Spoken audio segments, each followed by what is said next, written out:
جس شخص کی ابھی ایک رکعت رہتی تھی اور اس نے بھول کر امام کے ساتھ سلام پھیر دیا اور پھر یاد آ گیا تو وہ کیا کرے گا؟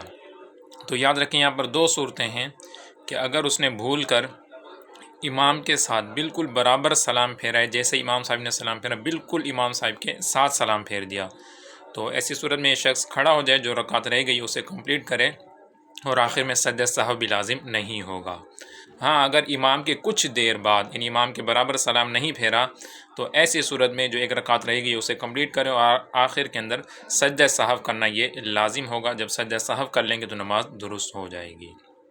دوسرا مسئلہ ہے سورہ توبہ کے حوالے سے کہ سورہ توبہ کے شروع میں ہم بسم اللہ یا اعوذ باللہ پڑھیں گے یا نہیں۔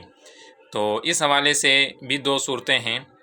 ایک تو یہ ہے کہ اگر سورہ توبہ سے پہلے ہی تلاوت آپ کر رہے ہیں، مثلا جیسے سورہ انفال اس سے پہلے سورہ انفال سے تلاوت کرتے ہوئے آ رہے ہیں اور سورہ توبہ بیچ میں آ گئی ہے تو پھر بسم اللہ پڑھنے کی کوئی حاجت نہیں ہے۔ ہاں اگر سورہ توبہ ہی سے تلاوت آپ شروع کر رہے ہیں تو اعوذ باللہ اور بسم اللہ دونوں پھر پڑھ سکتے ہیں آپ۔ تیسرا سوال ہے کہ مکروہ وقت کے اندر دعا کرنا یہ جائز ہے یا نہیں۔